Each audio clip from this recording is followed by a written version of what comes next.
신심의 가라데. 오로치 도포가 창시한 가라데 유파이자 일격필살의 묘리를 갖고 있는 무술이다.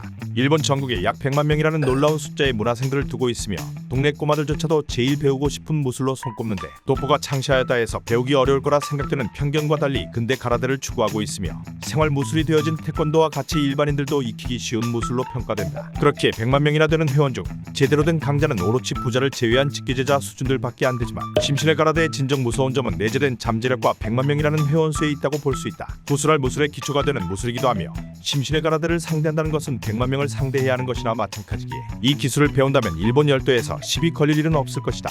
중국 무술.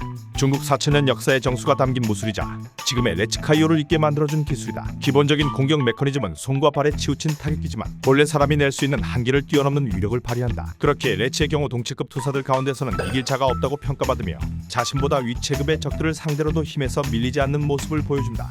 중국 무술을 배워야 할 가장 큰 이유는 그 자체로 방대한 체계적인 시스템에 있는데, 기본적인 타격과 방어술은 물론이고 권법을 넘어선 무기술의 영역까지 다 봉술과 암기, 도끼까지 사용하는 빈틈이 없는 뛰어난 소양을 보인다. 정식으로 제대로 배우기만 한다면 초일류 무도가가 되겠지만 치명적인 단점이 하나 있으니 바로 심각한 중뽕에 빠질 수 있다는 것이다. 중국 무술을 제대로 소화하기 위해서는 기술만 배우는 것이 아닌 머리로 이해해야 하기 때문에 세상 모든 일들이 중국 4천년 역사에 기반했기 때문이라는 생각을 가져야만 진정한 중국 무술인이라고 할 수 있을 것이다. 반칙 기술. 바퀴의 대표적인 기술이자 일반인들도 손쉽게 사용할 수 있는 호신술이다. 반칙하는 게 무슨 기술이냐 반문할 수 있겠으나, 이는 바퀴를 모르는 이들의 핑계로 바퀴 세계관에선 엄연히 기술의 한 가지로 평가받으며 근간이 되는 기초무술이라고 볼 수 있다. 상대의 앞면을 노린 박치기, 서밍이라 불리는 눈찌르기, 상대의 무릎을 반으로 접어버리는 오블리킥, 심지어 가랑이 사이에 고관을 노리는 고관차기까지도 반칙 기술에 포함되는, 정말이지 꼭 배워야 하는 기술이라 할 수 있다. 보통은 손발을 사용해 상대의 급소를 누리는 일반적인 반칙 기술들을 배울 수 있겠으나, 극한까지 기술을 갈고 닦은다면 커터칼이나 날붙이들도 응유한 반칙 기술을 사용할 수도 있다. 이 기술을 사용하기 위해서 한 가지 명심해야 할 것은 상대에게도 똑같이 반칙 기술을 당할 수 있다는 생각을 가져야 하는데, 이만 숙지한다면 사용하는 데 무리가 없을 기술이다. 시부카와류 유술. 시부카와 사범이 만든 유술이자 바퀴 속 최초로 무술다운 무술이라 평가받는 기술이다. 차를 즐겨 마시길 좋아하는 시부카와가 만든 기술로 부드러움이 강함을 이긴다는 묘리가 담겨있는 무술이다. 180cm에 추정 180kg가 넘어가리라 생각되는 올리버를 상대로 한 손으로 손쉽게 제압하는 모습을 보여주었으며, 마음만 먹는다면 힘을 실어 무기를 늘리는 것도 가능하다. 부드러움의 묘리만 깨우친다면 힘이 약한 사람도 천하장사의 힘을 낼 수 있다는 유술을 꼭 배워보고 싶다. 환경전투. 환경전투의 달인인 가이아가 창시한 싸움법으로 어떤 장소나 조건에 극한되지 않고 적응할 수 있는 기술이다. 바퀴 유일 자위대 출신인 가이아가 군 시절 힘들었던 경험을 토대로 창시했으며, 탈모 때문인지 아니면 일부러 그런 건지 아무도 알 수 없으나 정수리까지 빡빡 밀어 두피부터 발끝까지 환경전투를 위해 몸을 최적화시켰다. 환경전투의 진정한 무서움은 이름에서 알 수 있듯이 환경을 이용한다는 점에 있다. 숨을 데 없는 모래판에서도 상대 눈앞에서 사라져버리는 묘기를 보여주기도 하며, 최정상 투사들이 모인 곳에서도 극히 일부를 제외하고는 가이아가 있었다는 것을 눈치채지 못할 정도로 은폐와 적응에 특화된 기술이다. 만약 이 기술을 배울 수만 있다면 시고로스키가 말하는 것처럼 눈앞에 있는 젓가락이나 종이쪼가리, 거기에 지나다니는 바퀴벌레까지 사소한 것 하나하나 모든 게 살상무기가 되는 진정 무서운 기술이다. 이미지 트레이닝. 바퀴가 만든 특허 기술로 이미지를 실체화하는 능력이다. 몇몇 이들은 이미지 트레이닝은 원래 유명하잖아요 라고 얘기하겠으나, 바퀴의 이미지 트레이닝은 그것들과는 괴가 다르다. 바퀴표 트레이닝은 실제로 존재하는 이미지이다. 이렇게 말하면 이해가 어려울 수 있으나, 실제로 상상한 이미지가 실체화되어 나를 공격하고 부상까지 입히는 실로 어처구니가 없는 기술이다. 부전자전이라고 바퀴의 아빠인 유지로도 에어된장국을 만들면서 바퀴에게 음식을 차려줄 정도이니, 배고프다면 음식을 상상해서 먹을 수도 있다. 바퀴가 말하길 자칫 잘못하면 내가 상상한 이미지 때문에 목숨을 잃을 수 있다고도 하니, 배우려는 사람은 이러한 점에 유의하길 바란다. 샤오리. 시부카와의 유술이 부드러움이 강함을 이긴다는 묘리라면, 샤오리는 적은 것이 많은 것을 이긴다는 묘리이다. 중국 무술을 극한까지 통달했을 때 깨우칠 수 있는 필살기 같은 기술로 카쿠의 왕이 노년에 다다라서야 습득했다.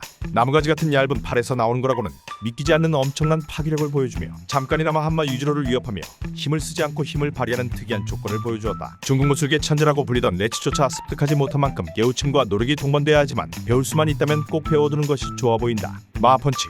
카츠미가 사용한 기술로 팔을 채찍처럼 휘둘러 인간이 낼 수 있는 한계의 속도인 마하의 속도로 내지르는 펀치이다. 어떻게 마하의 속도를 낼 수 있는가 이해하기 어렵겠지만, 채찍 같은 경우 끝부분의 경우 마하의 속도를 낸다고 하며, 천재라고 불리던 카츠미가 이를 응용해 만든 독자적인 기술이다. 바퀴조차도 이를 보고 미친 짓이라고 혀를 내두를 정도이니, 범부들의 경우 따라하지도 못하고 설사 따라할지라도 몸이 버티지 못할 것이다. 카츠미도 온몸을 활용해 마하펀치를 쓰고 나서 반작용으로 중환자실에 입원할 정도이니 엄청난 위력을 발휘하는 만큼 반작용도 심하다고 볼 수 있다. 그러나 온몸의 뼈를 마디마디 따라 움직여 뼈를 채찍처럼 사용한다는 엽기적인 발상에서 나온 기술인 만큼 마하펀치를 온전히 습득하게 된다면 싸움에서 지는 일은 절대 없으리라고 단언할 수 있겠다. 발권 용서해라. 용서문이 사용하는 기술로 일본의 발도식에서 착안한 무술이다. 발도식이 칼집에서 칼을 뽑는 속도를 이용한다면 용서문이 만든 발권은 주머니에서 손을 뺀다는 개념으로 상대방이 쓴 기술은 거의 완벽하게 모방할 수 있는 바키도 발권을 보고 처음에는 따라하지 못할 정도로 체득이 어렵다. 속도는 곧 힘이라고 하였는가? 주머니에서 나오는 순간 속도가 말아도 되는 것인지 언체인 올리버의 근육을 뚫고 타격을 입힐 만큼 위력도 상당한 편이다. 다만 발권을 사용하기 위해서 주머니에 손을 넣고 있어야 한다는 점 때문인지 용서문의 경우 어떤 상황에서도 주머니 속 손을 빼지 않는다. 간지와 실용성 두 가지를 모두 잡은 발권 꼭 배우길 추천한다. 공동 세상에서 가장 위험한 가스가 무엇인지 아는가? 바로 우리가 매일 마시는 산소이다. 야나기의 공도는 산소를 이용한 기술로 손 안의 공간을 압축하여 무산소 공간으로 만들어 상대를 기절시키는 기술이다. 화장실에서 자주 보는 뚜러뻥이 공기를 압축했다 방출하는 것처럼 공도는 그보다 더욱 강하게 공기를 압축하여서 압축된 산소를 사용하니 그 위력이 어떨지는 상상에 맡기도록 하겠다. 야나기와 자신의 공도는 극한까지 끌어올려 강화 유리도 부술 수 있다고 하니 마음에 안 드는 사람이 있다면 손바닥으로 공도를 만들어 얼굴에 갖다 대도록 하자. 편타 공도에 이어 야나기가 처음 선보였던 기술이다. 팔과 손바닥을 채찍처럼 휘둘러 공격하여서 살가죽을 뜯어내버리기도 하는 말만 들어도 오금이 절로 지리는 기술이다. 살가죽이 찢겨나갈 정도의 위력이어서 누구나 쓸 수 없을 것처럼 보이지만 의외로 배우는데 큰 어려움은 없는지 바키, 유지로 그 외에도 작중 많은 등장인물들이 편타를 사용할 수 있음을 보여주었다. 만약 수중에 무기가 없다면 편타를 활용해 팔을 휘두르도록 하자. 레츠 카이오 특제 해독술 중국 4천년 역사의 지식을 활용해 만들어낸 레츠 특제 해독술법이다. 광활하고 방대한 중국의 지식에서 배워 얼핏 보기 미개해 보일 수 있지만 최신 의료기술로도 살려내지 못하고 그저 시한부 인생을 선고할 수밖에 없던 바키의 중독 증상은 열량 높은 음식과 레츠의 짭조름한 손맛이 듬뿍 들어간 설탕물을 이용해 부작용도 없이 깔끔하게 중독을 치료하였다. 현대 의학조차 따라잡지 못하는 불가사의한 해독술을 활용한다면 당신은 지역에서 명성이 자자한 한방 한의사가 될 수 있을 것이다. 손가락 단련 지고로스키가 배운 기술로 손가락의 악력을 극한까지 단련하여 손가락 한마디로도 100kg가 넘는 무기를 견딜 수 있게 만드는 능력이다. 탈옥수 중 한 명이었던 시고로스키가 탈옥할 수 있게 만들어준 기술이며 거의 마디가 없는 감옥의 절벽도 기어 올라갈 수 있는 현실판 스파이더맨이 될 수 있게 만들어준다. 상대방 입장에서는 손가락 한 개 한 개가 목숨을 위협하는 무기가 되는 꼴이니 양손에 치명적인 무기 10개를 달고 있는 거나 마찬가지이다. 그렇다 보니 어정쩡한 자세가 되어 멋은 안 날지 몰라도 높은 건물이 우거진 도심 속에서 손쉽게 건물들을 오갈 수 있게 만들어주는 손가락 단련은 우리에게 꼭 필요한 기술이다.